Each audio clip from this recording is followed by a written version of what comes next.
বিশ্বের সবচেয়ে গুরুত্বপূর্ণ সমুদ্রপথগুলোর একটি হচ্ছে হরমুজ প্রণালী। এই পথ দিয়ে যায় বিশ্বের বিশাল অংশের তেল এবং পণ্যবাহী জাহাজ। আর এখন এই প্রণালী ঘিরে তৈরি হয়েছে নতুন উত্তেজনা। ইরান পুরোপুরি পথ খুলছে না। যুক্তরাষ্ট্র দিচ্ছে কড়া হুঁশিয়ারি, আর বিশ্ববাজারে বাড়ছে উদ্বেগ। হরমুজ প্রণালীতে এখন কি ঘটছে? কেন এটা এত গুরুত্বপূর্ণ? আর বাংলাদেশ সহ বিশ্বের উপর এর প্রভাব কী হতে পারে?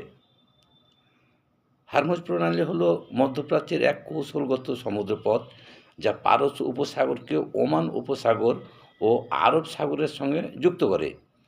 এই সরু জলপথ দিয়ে সৌদি আরব, ইরাক, কুয়েত, সংযুক্ত আরব আমিরাত, কাতার সহ বিভিন্ন দেশের বিপুল পরিমাণ তেল রপ্তানি হয়।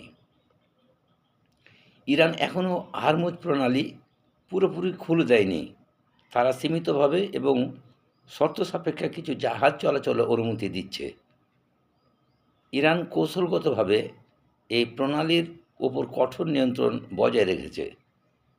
অপরদিকে যুক্তরাষ্ট্রের পক্ষ থেকে এসেছে কড়া হুঁশিয়ারি।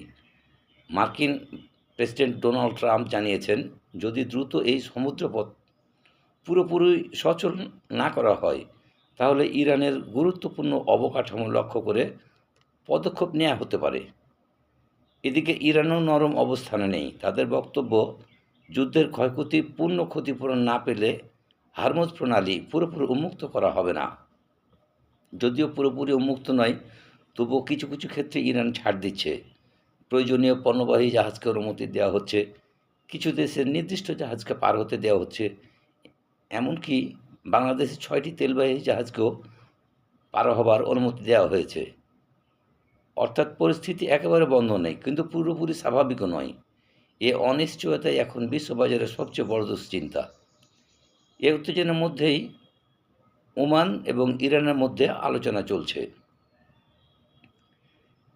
এ হরমুজ প্রণালীর উত্তেজনা বাড়ার কারণে আন্তর্জাতিক বাজারে জ্বালানির দাম বেড়েছে, পরিবহন খরচ বেড়েছে, পণ্যের দামও ধীরে ধীরে বেড়ে যেতে পারে। আর বাংলাদেশ সহ আমদানি নির্ভর দেশগুলো চাপে পড়তে পারে। ইরান যুক্তরাষ্ট্রের উপর